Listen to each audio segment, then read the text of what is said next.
many business leaders were drowning. So they were working 24/7, way many hours than they wanted to be. They were having difficulties knowing how to manage and how to lead their team. Their passion and their drive really came from their craft, but now they had all this business stuff to deal with at the same time. And so I really found a space where I could come in and really help that business leader leverage three things. So their time, their talent, and their tactics. The 3 T's, I like to call it, so that they could grow their business to the next level, whatever that looked like for them. Are you still doing all the things? Or are you ready to step into the leadership mindset? Today, we'll be talking about that crucial shift from solo contributor to leader manager, or from founder and solopreneur to visionary business leader. And we'll be discovering how to take your team or business to the next level. To do that, I'm joined by this week's guest, Donna Dube, a certified director of operations, business growth strategist, and host of the CEO Amplify podcast. Donna works with established online service-based business owners who are ready to make a bigger impact. She's passionate about helping business owners work smarter, not harder, escape the hustle and grind culture, and go from stressed out boss to confident leader. We'll be hearing about Donna's career so far, digging into that mindset shift that I mentioned before, as well as other important leadership topics like navigating those difficult conversations, assessing the strengths of your team, building development opportunities into your business or team, and avoiding micromanagement. So lots of big topics for this 101st episode of Leading with Integrity.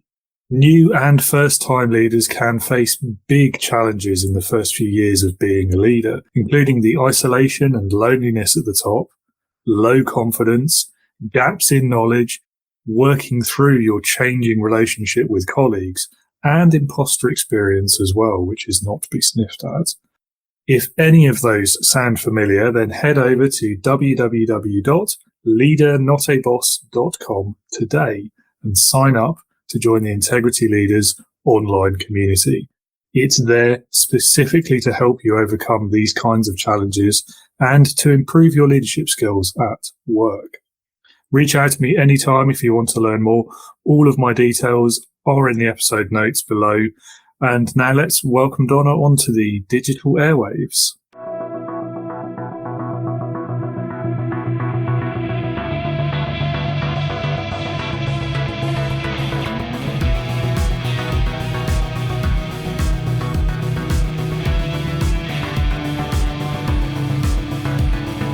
Welcome to the Leading with Integrity podcast. Leadership talk for the modern manager. With your host, David Hatch. Donna, welcome to Leading with Integrity. It's great to have you on the show. Really looking forward to our conversation today. Yes, thank you, David. I'm looking forward to it as well. Great to hear that. And let's get kicked off then by really giving you the virtual mic to introduce yourself to the listeners. Tell us a bit about your background, your business, what you do today, why you do it. Yes. Okay. I promise to give the short version. Don't have to. Yeah. So I actually started my career in healthcare. So very different from the online space. I was an ICU nurse and then moved into manager of a cardiac unit for quite a while. And then, of course, had kids and family and decided to make a shift. So I moved into the online space as a project manager.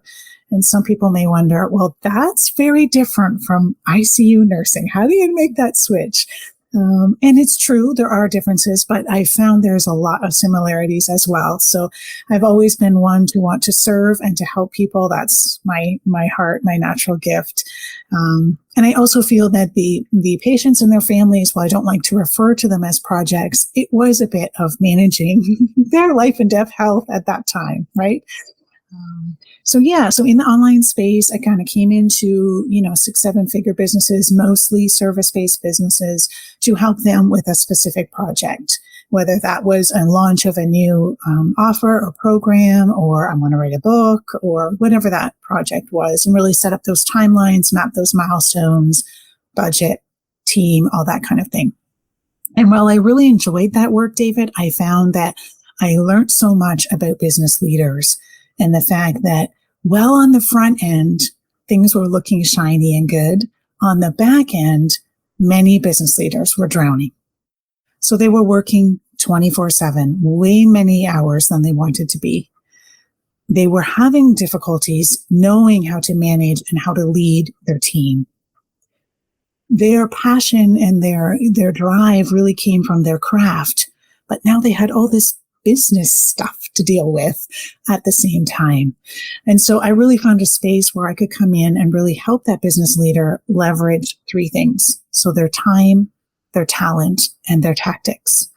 The 3 T's, I like to call it, so that they could grow their business to the next level, whatever that looked like for them, without sacrificing their health, their family, their life, really. And so that's where I sit now in the operations field on the back end of their businesses, making sure that, we have rinse and repeatable systems and processes in place. How do we lead and manage our team? How do we fire? How do we hire?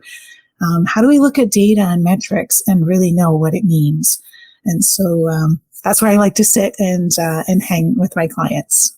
I think there's probably quite a lot of transferable skills actually from healthcare. I imagine you have to be pretty well organized with things like medication and timings and so on. So that does fit well, I think, with project management. Yes. I'm project manager as well in my spare time. Yeah. So that's an interesting one. And again, it's a story I hear from quite a lot of the tech businesses I've worked with over the years as well, about particularly when there's a strong sort of founder-led idea in the business. Usually that person has a technical background. It's their concept, their idea, their passion, and then they've started a business because that's the best way they can see to realize that. Mm-hmm. But then very quickly the business grows a little bit and it's, well, I don't want to be doing that management bit. I don't want to deal with the finances. I hate spreadsheets. I just want to work on my cool technology that I thought of. Leave me alone. I want to do that. Right. Exactly. Yes. And I think, there's this mindset shift that needs to happen as the leader, because many start out as a solopreneur, right? Mm-hmm. So you're doing all the things, but then as your business grows, you have to be looking at your business as you are the CEO. Yes, it's not the same as Microsoft and Apple, right? But you still are responsible for the vision and the strategy. And if you don't take time in your week and set time aside to be able to really hone in on that and then be able to show that and deliver that to your team, it's really difficult to get where you want to go. Absolutely. Yeah. I mean, that's one of the biggest challenges in leadership, really, isn't it? Is being able to shift into that mindset at the right moment. Mm-hmm. Mm-hmm. First question then. Yeah.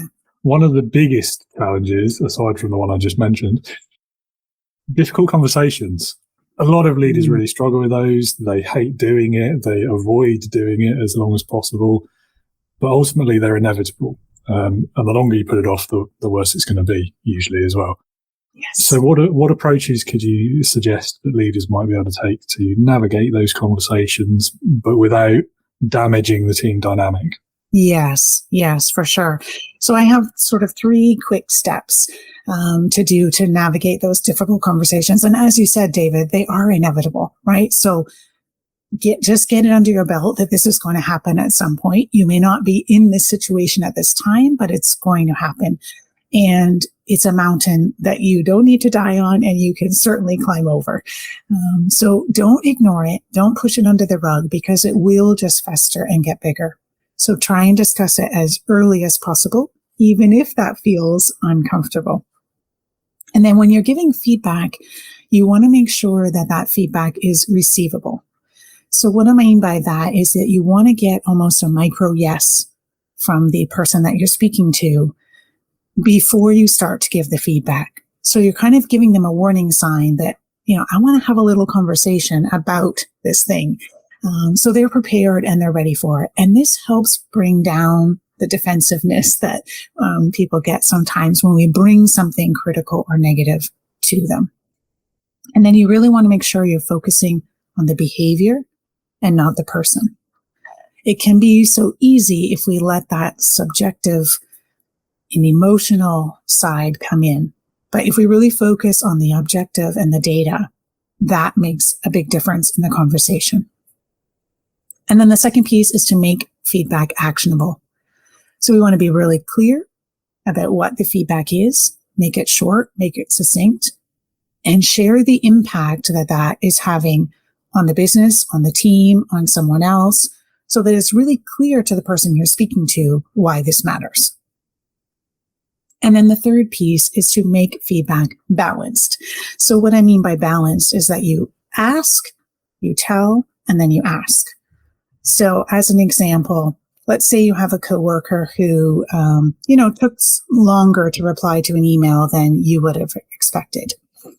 So you want to ask first. You want to get that micro yes. So you say, do you have 10 minutes to talk about the last email that you sent to Sally? So now we're queuing the person up to know this is what the conversation is about. And then you tell. I noticed you responded to her email 10 days after she sent it. I mention that because, she can't move forward on whatever project it is without your reply. So we're really delaying her team if we don't respond sooner. So we've told her quickly what the problem is, and we have quickly showed her what the impact is. And then we ask, what are your thoughts? So we give that person a chance to respond to what we've just told them. And by doing it this way, where we set it up, ask, tell, ask, and make it short and sweet, we've really set the conversation up for success rather than, why are you taking so long to answer that email? Which we sometimes feel like saying as humans, right? But we want to be able to give that chance to do that process. So that really does make a difference. And, at the end of the day, we want mutual purpose, right? We want that person to see why we're bringing this up, why it makes a difference, and for us to work together to find a solution. Yeah, I particularly like that approach to feedback. And I think it's a mistake I've made quite a few times. I've only kind of relatively recently realized that even just a simple question of why, it can be seen as quite accusatory. and people react to it badly. Like, well, hang on, it's no need to have a go at me sort of response. Yes. And if people get into that kind of defensive mode, you've already lost. Exactly. Yeah. And I think the other big aspect that's quite often overlooked in communication, particularly in the feedback scenario, is you've got to listen much more than you speak. With any kind of communication, in my opinion, but especially when you're in the leadership role. Yes. And incorporating that into the feedback by giving those two questions at either end and allowing them the opportunity to put their perspective forth. I think that's really important. And I think it's probably the difference between successful and failed feedback, I would guess, as far as to say. Mm-hmm. Mm-hmm. Right. And I think that the thing is, when we say, do it frequently, do it often, don't let it sit. But if you need a few minutes to get yourself together, don't do it in the heat of the moment, right? So when you realize Joan hasn't done XYZ, I've told her how to do this 3 times. How come she doesn't know? That's not the time, right? We have to take a step back, take a big breath. Okay, how am I going to set this up for success, right? And sort of prepare yourself beforehand before you have that conversation, not in the heat of the moment when, you're right, things can go awry very quickly. Yeah, and that can be a tricky balancing act in itself as well, because I think sometimes if feedback isn't timely, then the message gets lost, doesn't it? I think it depends on the context, doesn't it? And whatever the issue is you're trying to address. But I think if you wait, say, a week or a month, by the time you do it, they've probably forgotten what they did and why they did it. And you've probably forgotten as well, actually. Exactly. Exactly. That's right. Yes. So, I think that's an interesting needle, isn't it? To try and thread between doing it quickly enough that it's still relevant, but not so quickly that you're still really het up about it and you botch the conversation because you're angry. Mm-hmm. Yes, that's right. Right. And I find sometimes just just, taking a Google Doc or whatever it is and trying to write out the objective data that I have for a situation helps me to really focus on that objective and not the subjective side, right? And that kind of helps me to bring down my level of emotion and anger as well. And then I have those talking points. So when I get in the meeting, I'm starting to feel uncomfortable, I can bring that up and use that, as my basis, so that I try and keep it as objective as possible. But yes, it's an art, right? It's it's not a one and done deal. It's something we have to continuously work on. But I think the other piece of this too, David, is having that culture in your business where team members feel comfortable to come and speak. It's a safe place. Yes, there's a bit of a hierarchy in the sense that you're the leader, you're the boss. That's there, right? But trying to have that open space and that open environment where team members can come and give their suggestions or their problems, right? And you're open to hearing that. It's not a top-down sort of hierarchy where, whatever you say goes, where team members can come and share.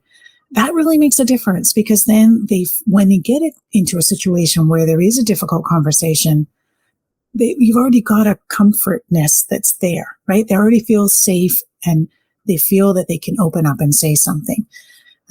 So kind of, trying to instill that from the get-go before you get to a situation where there's a difficult conversation makes a world of difference. I think so too. I think that the psychological safety aspect is really important. And again, it's something a lot of managers really struggle to build. And I think partly that's because people miss the fact that it's not something you just do overnight. It's the culmination of pretty much everything you've done since you've been in that leadership role. It's the small, subtle daily things, saying phrases like, we don't have a blame culture here is one thing, but then if you don't kind of honor that with actions, if you perhaps imply through something you say or do later that somebody is definitely to blame for something or not, yes, you've got to be really kind of mindful of it, I suppose is the word, isn't it? As yes. You go, you can't just get to the brick wall of that problem and then suddenly say, we're a psychologically safe environment. Right. It doesn't work like that, does it? No. And I think that is again why so many people struggle with it, because it's a constant habit. It's not something you only do when it's convenient or when you just thought of it or when the problem's already happened. Yes, exactly. It's like you set up your values as a business. Here's our core values, but then you're right. You have to live that out, right? In a way, it really reminds me of parenting, to be honest with you, because no matter what you do, your kids pick up on your bad habits, right? And pick up on the areas where you're not being true to what you're saying. It's so easy for them to find those areas. And I think the same happens in a team environment, right? So if I'm, rattling off about how we're always disciplined and then I'm not acting that way, it's so easy for my team to find those areas. So it's true. It's something you have to keep top of mind on a continuous basis and be willing to say, I messed up, right? I missed the bag here. I dropped the ball. I didn't do, and be comfortable and be humble and be willing to admit that, yeah, I'm human too. And even though this is my business, I'm not perfect, right? And I missed something here. How can we move forward? How can we prevent this from happening in the future? So I think when your team members see that you too, have faults and mistakes, it makes it much more human to human. Definitely. I think, there's the leading by example piece there. I mean, I'm not a parent myself, but certainly I can empathize Yes. having a few children in the extended family. But yes. Anyone who's ever accidentally dropped a swear word in front of a toddler knows exactly what you're talking about. Exactly. That's right. Yeah, because, the bad behaviors are the ones that are so often picked up first, aren't they? Yes, definitely. Yeah, and I think the other part of that is the authenticity, isn't it? It's practicing what you preach. It's living those values, but actually those values are a reflection of you. And it always reminds me of the thing about the truism about always tell the truth because it's easier to remember. Yes. And that, I think, sums up authenticity as well. You don't have to put on the airs and graces and put a lot of effort into living those values if the values already match the way you live. Yes, 100%. And I remember working with a client once, and he did a lot of traveling as business leader. And so many times when we come on a Zoom meeting, he'd be in the middle of somewhere, right? Not necessarily an appropriate background, maybe extra noise, not as professional as he wanted his team members to be when they showed up on a Zoom meeting. And so I remember, having a meeting with him, and he was lamenting to me, well, so-and-so, they're showing up. They look like they're in somebody's backyard garage, and, they need to be professional. And okay, but we need to point the finger to you as well, right? As leader, what example are you showing, right? Well, that shouldn't, but it does. That is very close, if not the top of my pet peeves about leadership, is the one rule for me and another for everyone else. Mm-hmm. And it goes back to what we were saying about leading by example, doesn't it? Like, you can't expect anyone that you're leading to exhibit a certain behavior or do something a certain way if they see you visibly and blatantly doing the opposite. Yes. It's one of those things where I kind of get why people struggle with it, but I also don't get why people struggle with it, because it's quite a simple concept, isn't it? Right. And when you're on the receiving end of it, it makes 100% sense. Right? I want you to act the way, how you want me to act should also be what you do. That makes sense from my end. But somehow when we twist it and we're the leader, we want to be able to, manipulate that and have different rules. And yeah, it doesn't. I mean, you can do that, but the effects of it, you're not going to like. Yeah, I've never seen it work or have a good outcome, especially not in the long run. Yes. Yes, for sure. So let's talk about the management side of a team then. Mm-hmm. What can leaders do to assess the strengths and weaknesses of the people in their team and ensure that everyone is being used to best advantage and that they're in the optimal role? Yes, good question. So there's a couple things here. I think we all fall into this trap where we bring a team member on. We may start in a certain position, and then as the business grows, we delegate more and more things to them. Their role changes, but we don't actually go back to that job description. We don't actually go back to what are their strengths and weaknesses. They're doing all these things, but have we actually looked at, are they the best person for that role? So I continuously encourage my clients to go back to the job description and involve that person in that process, right? Okay, you've been, with me now for another year. We've had some changes in the business. Let's go back to the document. Why don't you take a stab at it, make some adjustments to what you're actually doing compared to what it says, right? And have that a process between the two of you to review and adjust the job description. So that's one piece, because that really helps us then see what are the strengths that this job description needs, and then does this person match that, right? And the other tool that I really like to use comes from the Entrepreneurial Operating System, EOS, and they have a do I have the right people in the right seats tool. And basically, that's what you're analyzing, right? You as a business leader are looking at each of the people in your team. What is their role right now? And are they using their strengths to the best of my ability? And if you're in a position where you're like, well, I don't know Susie's strengths, good. Let's have that conversation, right? Let's have that one-on-one. Let's figure it out, because I think it's easy to get stuck in the day-to-day and forget to schedule these things, right? So I like to encourage people to have a one-on-one at least quarterly, so that that team member has that chance to, have that space with you, bring up issues, problems, and it doesn't have to be long. It doesn't have to be a complicated corporate performance review, right? 4 simple buckets: what's working, what's not working, what's confusing, what needs improving, right?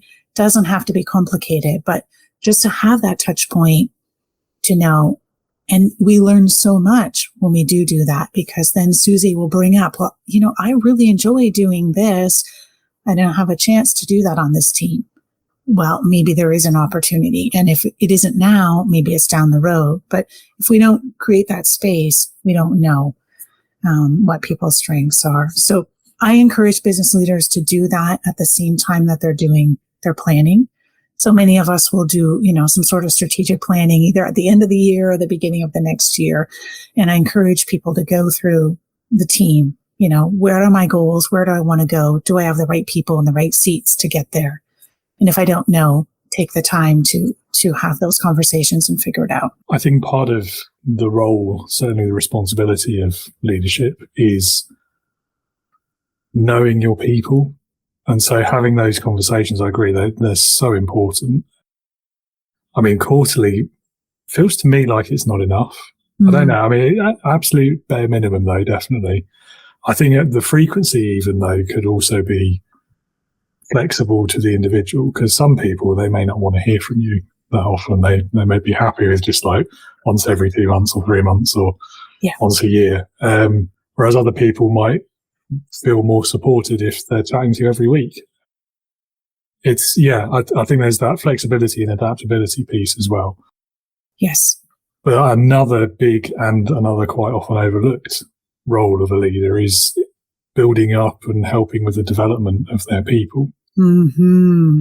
And that's basically impossible to do if you're not having the conversations as you've described. Exactly. That's true. So true, right? And building that development of the people you have helps you in so many ways, right? One, it helps get other things off your plate because you can now delegate them to the team you have. But it also helps you with this turnover. And in the online space, sometimes the turnover is real, right? And, business leaders are like, oh, I can't hire. I'm just bad at it. But then that might be the case. It's, maybe you're bringing on the right person, but what are you doing once they get there, right? Do you have onboarding? Do you have these open communication environment?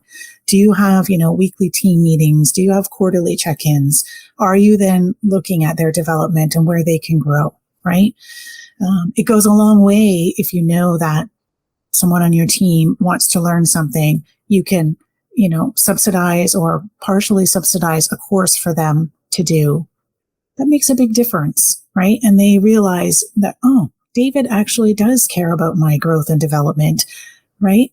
Rather than I'm just a number over here on the side that does the task. Yeah, I think the training piece has always been a pretty powerful retention tool. Mm-hmm. But I also think the nature of the world of work has shifted pretty drastically in the last decade, certainly in the last couple of years. And I think that, to a certain extent, any business leader has to get comfortable with the fact that turnover is higher than it was probably when they were first entering the workplace. Yeah. It's pretty normal now that people change jobs every couple of years. Sometimes that's because there's problems in the current workplace, but sometimes it's just because they like to change frequently. They're looking to build more skills and experience different organizations or different industries. Yeah. And there's not necessarily anything wrong with that. I think the important thing in that context, though, for leaders is to make sure you've got the right processes and the right approach in place, that while they are with you, you're still giving them the progression opportunities and the development, that the onboarding was done well, and then the offboarding is handled well. Because if they're changing job every 2 years, another 2 years down the line, they might want to come back. True, yes. But they won't do that if you're like, well, I don't need you anyway. I hate you. You're leaving. Don't ever talk to me again. All these horrible things that employers say when they know you're leaving. Yes, exactly. Yeah, we want to keep it as professional as possible, right? Indeed. But I think also, give them the opportunity to give you feedback as they're leaving. What was good about your experience working here? What was bad? What could we improve? All that kind of thing. And I think that's the sort of stuff that will stick in people's memory. Yes. In a good way. And then as leader, take that and try and not be emotional and have yourself in the middle of it, right? Try and step back and say, okay, if I was looking at a business from the outside and this was the feedback we got, what could we do? How could we adjust and tweak to make it better? right? Because when we put ourselves in the middle of it, that's when the friction and the emotions get high, right? Well, she didn't know what she was talking about. And then we lose that opportunity to use that feedback for the betterment. Absolutely. Yeah. And I think it's very easy, isn't it, to take it personally when someone leaves. Mm-hmm. And that's probably why people go so wrong with it, because you're upset, you get a bit emotional. Oh, I thought we had a great working relationship. I'm sad you're leaving. And so the natural human reaction to that, unfortunately, quite often is shift the blame. Yes. Yes. That's right. It's interesting. I mean, a couple of times in my career where I felt that defensiveness. Mm-hmm. One of them, I think I handled it reasonably well, is the guy basically just came to me and said, look, I don't really want to leave. I enjoy the work, but there's this other company where I'd also enjoy the work and they've offered to double my salary. At which point I'm like, congratulations. I can't say anything else to that. Best of luck, keep in touch. I mean, there's not much else you can say at that point. Right. Yes. Yes. But yeah, I mean, there were past ones where I maybe didn't handle it so well. Yeah, that's a big part of this, isn't it? Is that this is a journey, right? None of us are expected to wake up and be the best leaders tomorrow, right? But having an open mind and believing that, you know what, I can be 1% better next week. I can be 1% better, and that this is a journey, and that each opportunity that comes to me, I can use to learn from and to grow. Absolutely. So the next question on our list of things about challenges leaders face, is also high again on my list of pet peeves about leadership. Is the dreaded micromanagement. So many people struggle with this, from like the first-time manager all the way up to decades experienced CEOs still doing it. Yeah. And I think a big part of the problem is people just find it really difficult to take that step back, particularly when they're new to leadership, because they're used to being hands-on, in inverted commas. Yes. What are your tips then to help them focus more on that big picture and enabling their team rather than standing over their shoulder or getting in the way? Yes. Yes. So I think a couple of things here. One of the big ones is believing in the process that you just went through to hire this person. Believing that you have the right person and you brought them in for their expertise. In order for them to flourish and grow, you have to give them some autonomy and some space. So it's a little bit of trusting at the beginning before you really know if you can trust, right? It's almost like you have to stand on the edge of the cliff, not jumping, but close to jumping at the beginning, right? Because you don't know exactly how this person is going to, evolve, but you want to be able to give the best that you can to them. So you want to trust them as much as you can at the beginning. And then the second piece to that is really having processes and systems set up for their success, right? So I think a lot of times what happens is we get so busy, we get over capacity. Oh, I'm going to bring in help. And we bring in help, but we haven't set up that person. They don't know where to find the resources that they need. They don't know how this task is supposed to be done, what the expectations of this task is, what success looks like when I'm done the task, and what the deadline for this task is. And so if we don't give them those pieces, of course, they're going to come to us and say, well, David, is it like this? Do you want it? Do you need it next week, Tuesday? Do you want red over here in the corner? And then as leaders, we start going crazy and we say, it's not worth it. It's faster for me to do it myself, right? Again, point the fingers back to us because we didn't set that person up for success. So this doesn't mean that you have to have, a full out documented binder in the corner with all the processes mapped out, right? We can do it easily.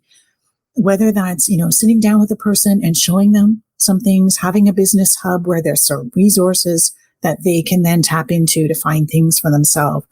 What are the values? What's the mission? What are the offers and the programs and the services that this business even provides, right? Who are the team members? What are their roles? How do I contact them? Basic things like this, having that sort of there available for them really makes a difference. If it's, a particular task that you want done a certain way, take a video of it the next time you do it. to show them certain pieces of how you want it done, right? Give them a sample of or a template of what it's going to look like when they're done. So this is a simple example, but if you want someone to design some images for you in Canva and you say, make me some images using my brand colors. That's pretty wide open in terms of the style, the tone, what you'd like in the image. And so the more detail we can give to that person, that helps them, again, reach that success, right? If we said that and then we showed them 3 images that we like already, now they've got a visual of, okay, so something along this line. She likes bright colors, or, she wants it with males and females in the image, or whatever those details are that you want. Just taking the time to give that to your team members makes a world of difference. And then the other piece is knowing that when you first bring that person on, it's going to take a little bit more of your time. That's going to be short term, and then there's going to be a gain, right? So you're going to have to give some of your time at the beginning to help them with the pieces and be available when they have questions. But as time moves on, they now have more autonomy. They can more fly on their own. And now you have more hours to do your CEO, your business leader level tasks. So there's a short-term sort of, this isn't working, this is going to take more time than needed, but then you see the gain afterwards. Yeah, much as I dislike micromanagement as a tool and as a concept, or even just a practice of leadership, I do accept there are some limited circumstances where it's necessary. So one of those would be, as you say, it's when they've literally just joined the business, especially if they're very early in their career and their work experience maybe isn't there. It's kind of inevitable. You will have to do that for a certain period. Where I really object to it, though, is when it's just the default setting. All management, all your leadership, everyone you deal with. I think when it's necessary at the beginning, it should only be so for a short period of time, at least if you're any good at training people. Yes. And you have to plan for it to tail off, because otherwise, apart from anything else, you just spend the rest of your life doing that and nothing. You will ever have time for anything else in your business, probably in your personal life either, because you're going to end up working all the time. It's not sustainable for anyone, is it? No. And when the added negative effect is that you're probably just going to turn off all your people and they're going to leave. Exactly. So again, you're stuck in a repeat cycle, because you hire them, you micromanage them, they leave. You hire another one, they micromanage, and you'll never get out of the cycle. So yeah, it's a fun one. And I think the other piece of this too, David, is a little bit of letting go, in the sense that putting into perspective what an emergency, what a mistake really is, right? Because as someone is learning, yes, things aren't going to be done maybe exactly the way you want them done, but does it matter? Right? If the link is correct, does it really matter if it went, this way or that way? I think we have to put those things in perspective and say, well, the information is still there. Yes, it might not have been exactly the way I wanted, but it works, right? Yes. And then there's that chance for feedback to say, okay, great, you did a great job on this. Next time I would like to see X, Y, Z. Yeah. Now, again, with the caveat of what I said earlier about different career stages and seniority of roles and all of that, I think for me, like the how something gets done, I really don't think a leader or manager should actually really care about that, unless there is a very specific, like, regulatory or legal reason why, such as, for example, perhaps in healthcare. Yeah. Outside of that, you shouldn't really care. It shouldn't matter. Like, if somebody does something that's completely the opposite to the way you would have done it if you were them, but the outcome is the same, the result is the same, the client's happy, the bill still gets paid, whatever. Yeah. Good, great. Doesn't matter how they did it. Yeah. Except insofar as, can we replicate that? Is it a more efficient way? Can we get them to teach everyone else in the team? That's the only time I think you really should care about how it's done. Yeah. And I think, you mentioned trust as well right at the beginning of that answer. And I think that's something, again, where I've always seen it actually, and maybe this is controversial to people, I don't know, but I think the leader has to be the first one to trust. Mm-hmm. Trust is reciprocal. You've got to put yourself out there a bit. You've got to take that risk. Again, that's part of being a leader. And you've got to just trust someone to go and do the job. Because if you don't, then you shouldn't have hired them, to be honest. You might as well just do it yourself and save the salary, right? Yes. Yeah, and again, it's one of those, another one where like, I sort of understand why people struggle with it, but I also don't understand why people struggle with it. It's, why else would you hire someone? Yes, exactly.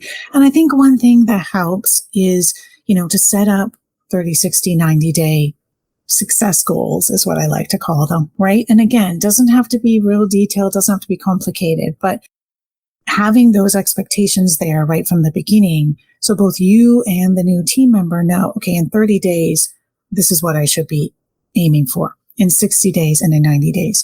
And then you as business leader have to evaluate at that 30 days. Okay, I've been reviewing their work on this side of things. It's time for me to let go of that, let them do it on their own, right? Or this piece still needs a little bit of training. So I'm holding on to that still, helping them with it and supporting them with it. But building in the letting go, if you want to put it that way, into that 30, 60, 90 is a way to, measure, okay, am I stepping back and not micromanaging and continuing in that cycle as we move forward? I quite like that idea as well. Goal setting just generally, I'm sure we've all had an experience of a job where, as you were kind of describing earlier, where you're just sort of thrown this vague task and you're not really given any sense of like what success looks like or what the performance expectations are. There's no real goal. It's just go and write a document. Oh, okay. Yeah. What kind of document? What about? How long? When by? Yes. Who for? Right. I'll just go and write a novel then. Yeah, cool. That'll be fun.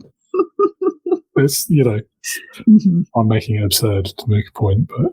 Yes, no, totally.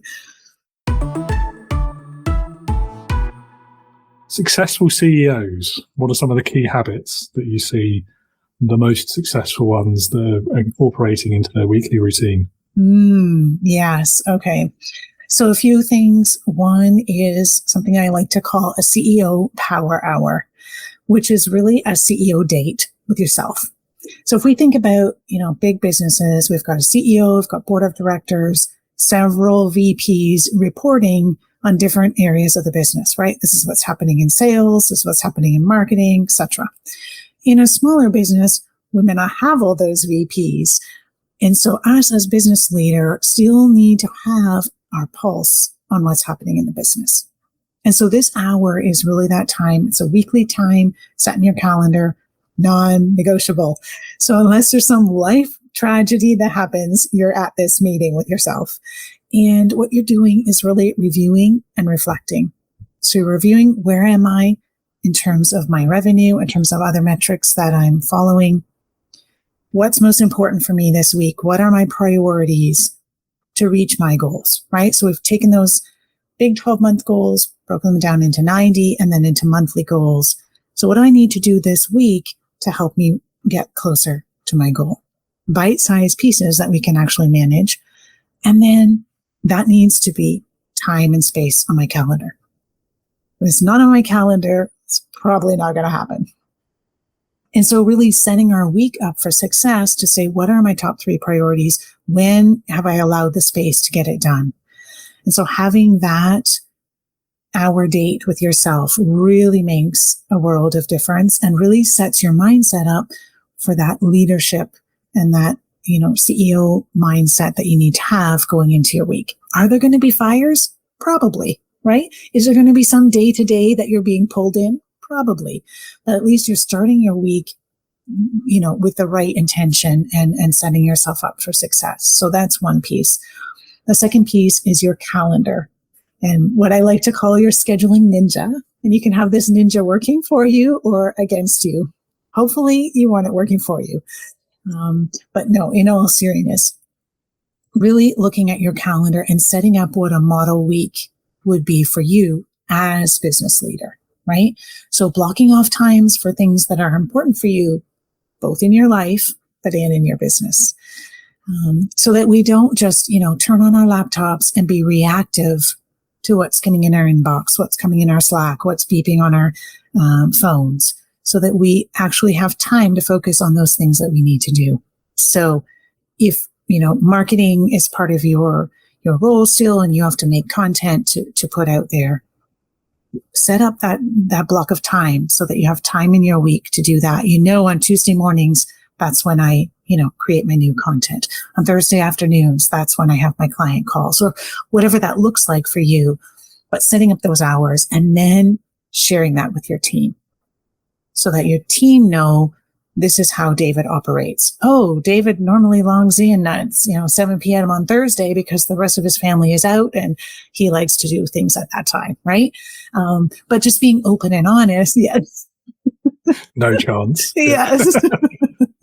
And so just being open and honest with your team so they're aware these are the times when I can expect to find my leader and, to be able to communicate with them. And these are the off times when if I send a message, that's fine. They'll get it when they return. But just having that open there. And then if you have someone on your team who is responsible for booking things in your calendar, they now have some guidelines, right? They know where certain things can fit. Give them some guidelines and how many meetings in a row can you handle before you need a break, right? Because we can all get zoomed out. So knowing, where our capacity is and building that into our calendar really makes a difference. And that proactiveness is so important. And then the third piece of that is really just what I like to call a CEO score. So it's really looking at, of all the things that happen in my business, I can put them into two buckets: maintenance and growth. So maintenance tasks, things that need to get done, but question, do they need to get done by you as business leader? So admin, customer service, setting up, landing pages, changing something in your process, invoicing, all those types of things. Yes, they need to happen. But do they all need to happen by you? Maybe you only need to have your finger in a little piece of that process. The other bucket is growth level tasks. And this is where you as CEO need to be spending most of your time. So networking, partnerships, new masterminds where you're presenting in front of other audiences, maybe, learning that you're doing to your audience, creating new content, new courses, whatever it is, new products in your business. But there's certain things within your business that you have to do, right? I mean, this podcast is a good example. I reached out to David to be a guest on his podcast. There was some automations that happened to get me booked in his calendar. We didn't have to go back and forth. Oh, Tuesday at 2, does that work for you? No, that happened behind the scenes, right? But actually being here and doing the podcast and doing the research on who I am and what questions we're going to ask, that's David's role. But he doesn't have to do every piece of getting this podcast out into the world, right? So figuring out what pieces do I need to touch as business leader and what pieces can I delegate either to a real human or to a machine in automation to, relieve some of the day-to-day that I have to do so I can focus on those growth level tasks. And where the CEO score comes in is that we actually measure how much time you're spending in the week on those growth level tasks. And the bottom line is the more revenue you want to make, the more time you as leader need to be spending in those CEO tasks. It makes sense to me. Yeah. And I hate to burst the bubble, but yeah, I am a business of one, so I do all of it myself. Yes. Okay. Half the automation. But yeah, I get the point you're making though. And I'm sure the majority of podcasters aren't like me and doing it all on their own. No, but even automation counts, right? That's still true. a way of delegating. It's just we're delegating to, software instead of a human. Yeah, fair enough. Yeah. And big shout out to Tidy Cow as well. They're not a sponsor. I just think it's a great tool. Awesome. Okay, so let's get more into the leadership side of it. I know we've kind of been talking about it anyway, but from your own career so far, what do you think is the biggest leadership lesson that you've learned? Good question. Yes, I think I would have to say being willing to see my mistakes, owning up to them, and then being willing to adjust and change.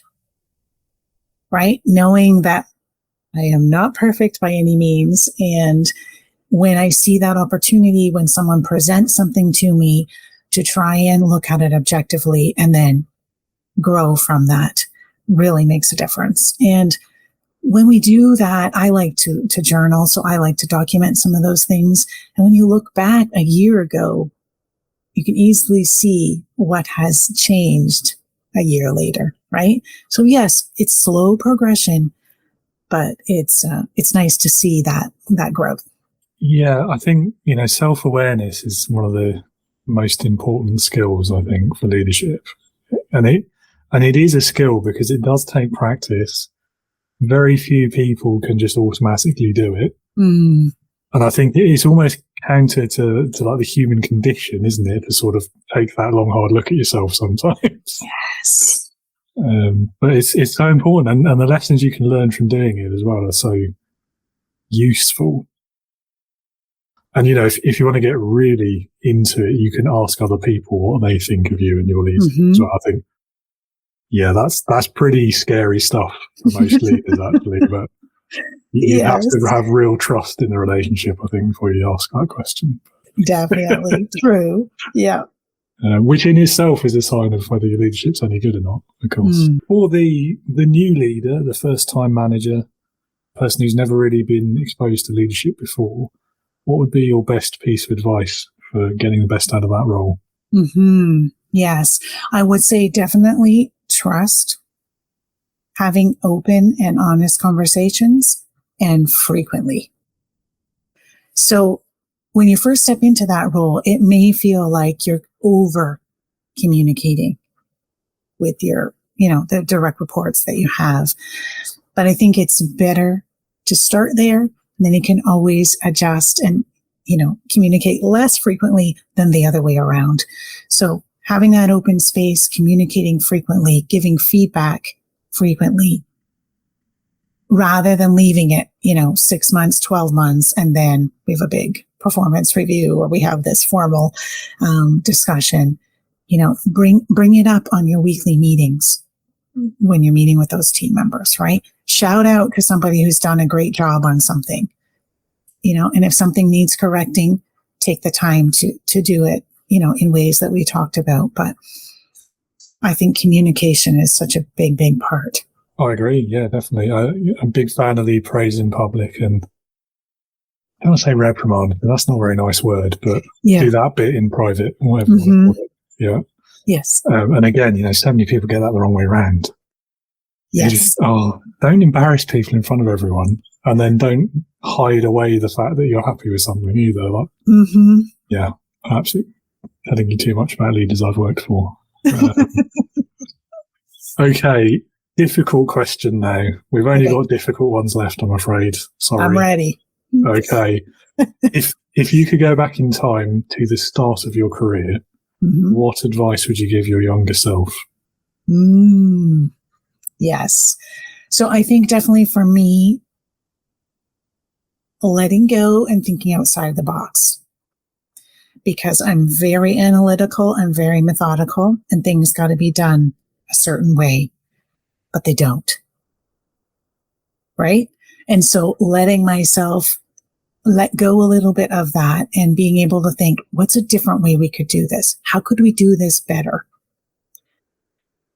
What's a different way of looking at this? Has really helped, and not something I did very well at the beginning. Definitely at the beginning, I would get frustrated that things weren't happening, just the way I thought they should, and very narrow in my thinking. And so being able to really step back, almost have a bird's eye view on what's happening, getting outside of it and looking in makes a big difference. So I think that would be my suggestion there is, being willing to sort of open up and how things could be different and better. Yeah, me too. I like that one. I think, I was the same. And I think particularly as early in your career, I think that's partly because you lack experience, and that can be damaging to the confidence. And so to try and gain control over those problems, you try to kind of systemize things and make everything in its place, everything in its order. Yes. And it probably speaks to the project manager at heart as well. Yes. For both of us. And I think, it's completely understandable, but it's also like really difficult to break out of at that stage of your journey. Yes. Good advice though, definitely.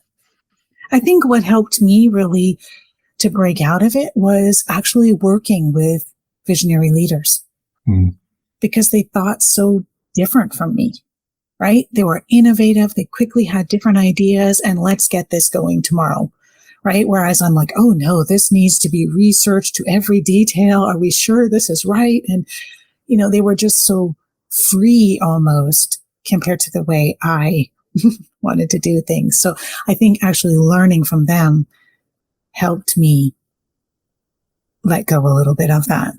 Yeah, I think I know what you mean. I mean, I definitely wasn't fortunate enough to work for a visionary leader. At least I wouldn't call them that. Okay.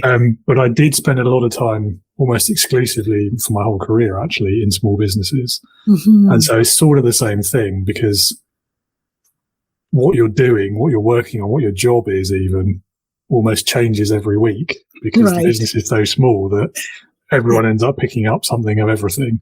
Yeah. And so that, again, I hated it for a long time, but it forces you out of that box. You have to become more flexible because if you don't, stuff doesn't get done and you probably lose your job. So right.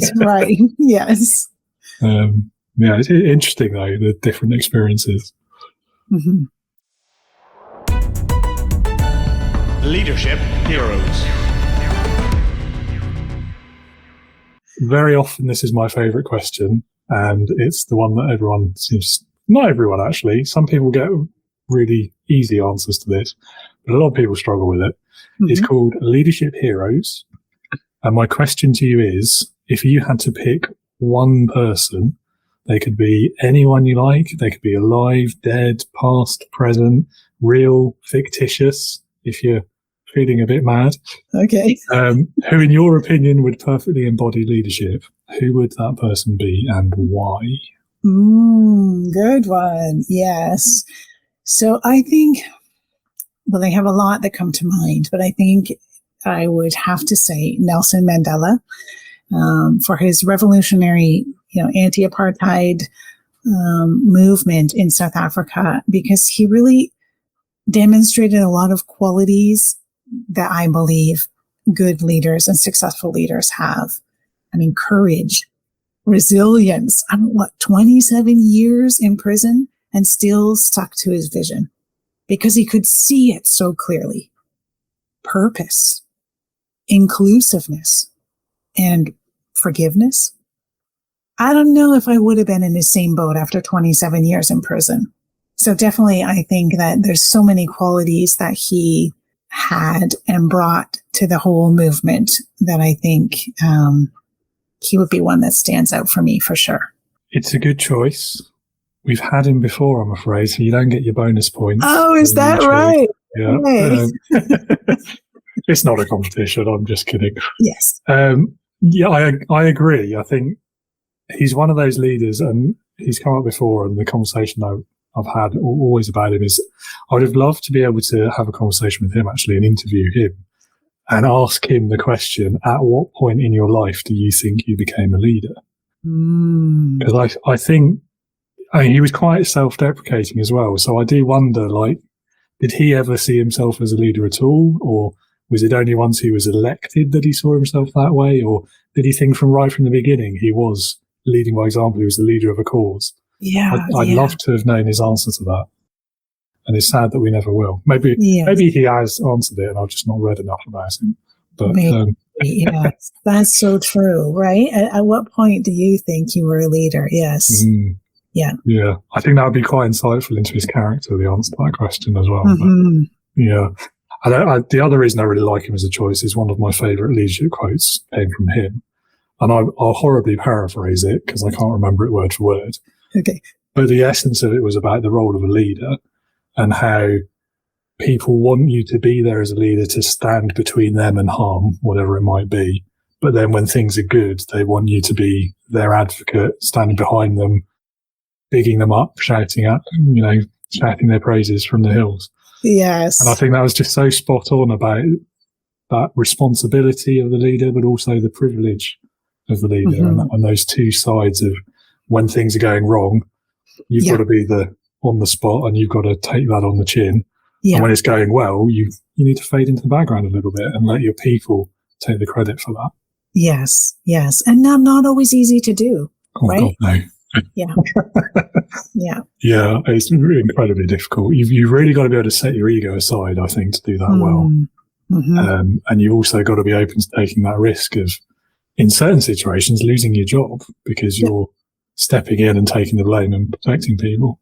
Yes, yes, or sure. Worse in his case, of course. Yes. But that is it, isn't it? I mean, if you think about business, you got to be willing to take risks, right? Whether it's financial risk, whether it's, marketing, whatever that risk is, hiring this team member, having a brand new ideas, it's going to take off. But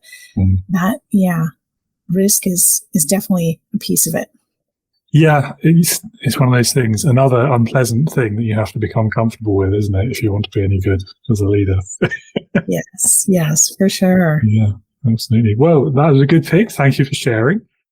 And we're almost out of time. So the last thing I'll ask you is if any of the listeners want to learn more about you, perhaps listen to your podcast or get in touch, perhaps even work with you, would you like to point them towards a website or similar? Yeah, thank you.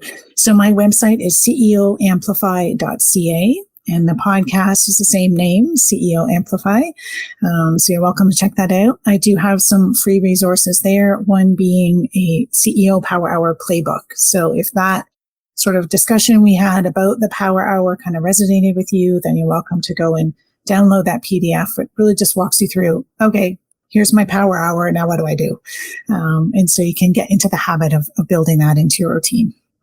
Oh, that sounds awesome. Yeah. Excellent. Well, Donna, thank you so much for your time today. It's been a pleasure meeting you. I've really enjoyed this conversation and have a great rest of your day. Thank you, David. You too.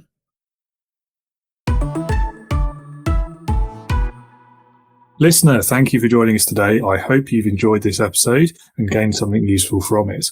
Leading in the business world can be tough, especially when you're just starting out. So don't go it alone. Join our online community for new managers. It's free for 60 days and your engagement and honest feedback are all I ask in return. Explore more at www.leadernotaboss.com. Donna, thank you again so much for your time and contributions today. I really enjoyed speaking with you. Listener, if you'd like to learn more about Donna and what she does, then you'll find that link again in the episode notes. And as always, I really do encourage you to click on that, learn more, read more, find out all about Donna. And that's all there is for today. I hope you'll be back with us again next week when I will be interviewing executive coach Dave Bates about his work, his journey from organizational communications degree to corporate career, C-suite roles, and then to solopreneur and coach. He's got some really great perspectives to share on leadership and the world of work. So don't miss out. Make sure you're with us next week. Same time next Wednesday. And until then, be a leader, not a boss.